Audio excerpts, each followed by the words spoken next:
Hi everyone. So I'm just back from the first test ride with my new bike, the VOGE 900 DSX.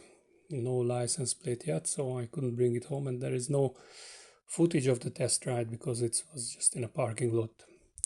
Nothing interesting. So here are a few measurements, and I hope they help you, and I would also look forward to your help regarding wind coverage. So let's start with that. I made measurements where the screws are of the screen, and because all the testers say that they don't protect you enough from the wind, and I talked there with the guy who is only 180 centimeters, and he confirmed that even with his height, because I'm a little higher, but even with his height, there is basically no wind protection.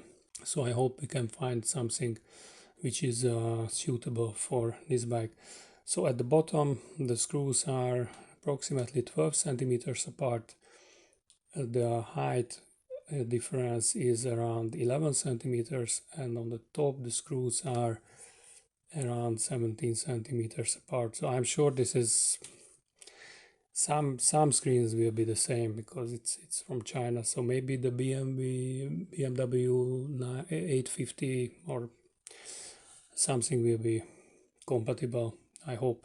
Alright, I made a photo of the rear wheel rim size, which is 4.25. So I like to use this number, and I'm only buying Mitas tires, and in their catalog they tell you which tire size is compatible with which rim size.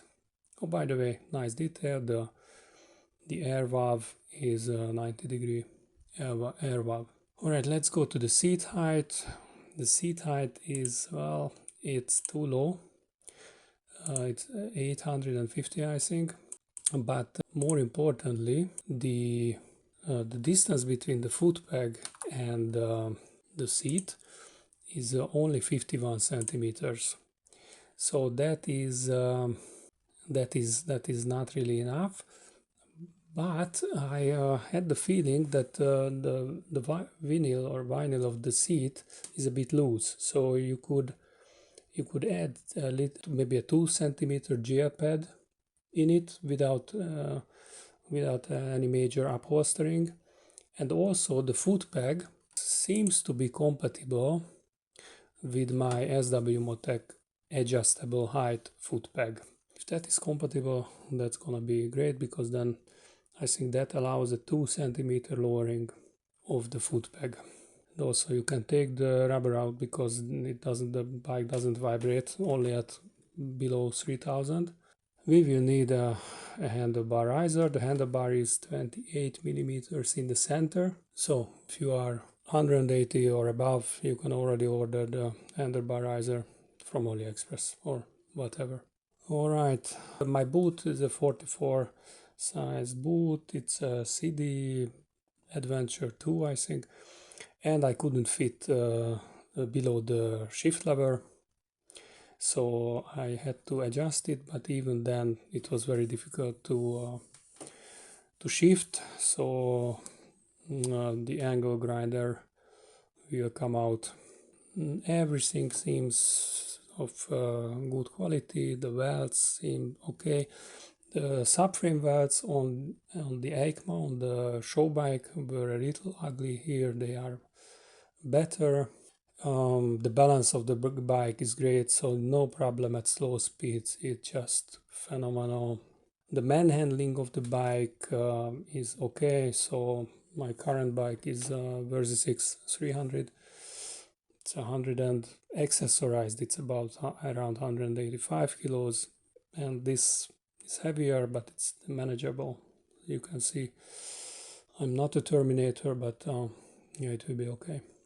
The dealer told me that the OBD is not the generic ODB, so you will need VOGE's own OBD to do diagnostics, but the ECU is mappable, and we are gonna get the enduro mapping for free very soon, which allows you to switch off ABS and traction control. Oh, the indicator button is outright shit.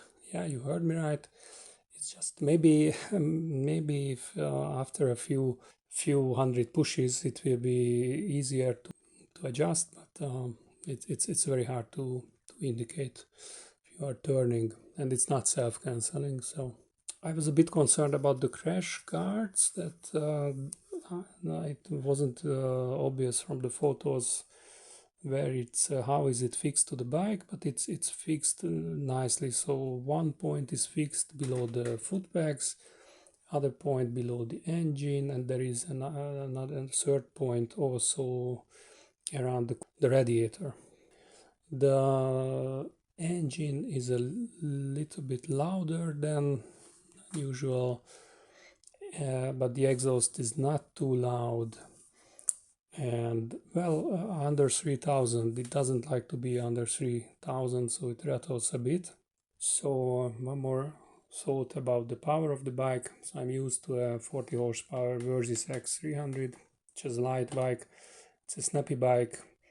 That the power of that bike is almost enough for me, except for when overtaking. But this bike, this is a rocket. So the cubic centimeter ratio is threefold, but it feels like you cannot compare it. It's just I never went above 50-60 kilometer per hour and like 5000 rpm.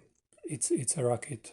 It's like a fighter jet, or I don't know what it is, but I don't need so much power. I chose this bike over the VOGE motor 650 because the wind protection was non-existent on that bike, and it was even lower maybe than this bike. But now I don't have wind protection on this one either. So but that engine is so smooth, that V engine from the V-Strom, that's very nice. So no vibration in that engine, or very minimal. And yeah, I was in love with that engine, and also that bike is beautiful, especially in the black and yellow. All right, that's it.